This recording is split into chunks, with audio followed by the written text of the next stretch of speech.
شروع اللہ کے نام سے جو بڑا مہربان ہے، نہایت رحم کرنے والا ہے۔ نون، قسم ہے قلم کی اور اس چیز کی جسے لکھتے ہیں، نہیں ہو تم اپنے رب کے فضل سے دیوانہ، اور یقیناً تمہارے لیے ہے اجر بے انتہا، اور بے شک تم فائز ہو اخلاق کے بڑے مرتبے پر، سو ان قریب تم بھی دیکھ لو گے اور وہ بھی دیکھ لیں گے کہ تم میں سے کون ہے دیوانہ۔ بے شک تمہارا رب ہی خوب جانتا ہے ان کو بھی جو بھٹک گئے اس کی راہ سے، اور وہ خوب جانتا ہے ان کو بھی جو راہ راست پر ہیں۔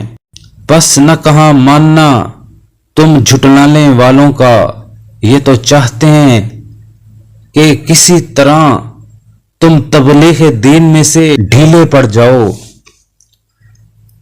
تو وہ بھی تمہاری مخالفت میں ڈھیلے پڑ جائیں، لیکن تم ہرگز نہ کہاں ماننا کسی ایسے شخص کا جو ہے بہت قسمیں کھانے والا، ذلیل، تانے دینے والا اور چغلیاں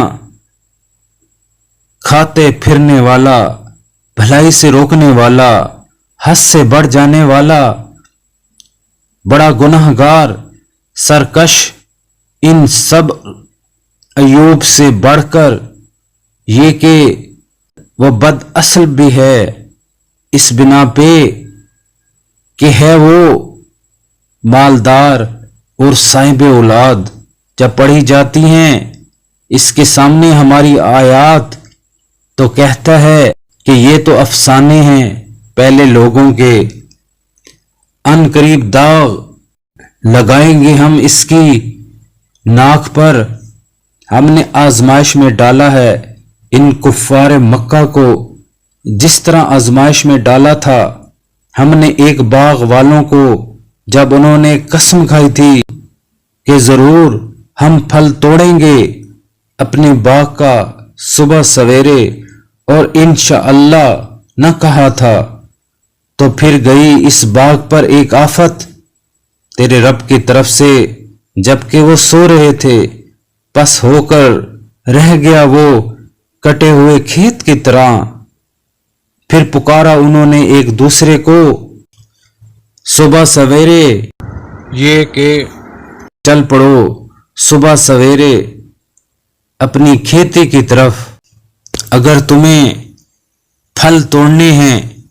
چنانچہ وہ چل پڑے، اور وہ آپس میں چپکے چپکے کہتے جاتے تھے کہ نہ داخل ہونے پائے یہاں آج تمہارے پاس کوئی مسکین، اور گئے وہ صبح سویرے لپکتے ہوئے اس انداز سے گویا کہ وہ ہر چیز پر قادر ہیں، مگر جب دیکھا انہوں نے باغ کو تو کہنے لگے یقیناً ہم راستہ بھول گئے ہیں، نہیں بلکہ ہماری تو قسمت ہی پھوٹ گئی ہے۔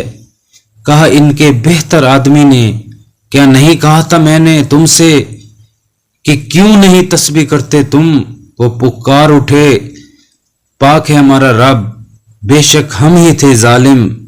پھر ایک دوسرے کی طرف منہ کر کے باہم ملامت کرنے لگے اور کہنے لگے ہائے بد نصیبی، بے شک ہم ہی تھے سرکش، کچھ بعید نہیں کہ ہمارا رب بدلے میں دے دے ہمیں بہتر اس باغ سے، بے شک ہم اپنے رب کی طرف رجوع کرتے ہیں۔ ایسا ہوتا ہے عذاب، اور عذاب آخرت تو کہیں بڑھ کر ہے۔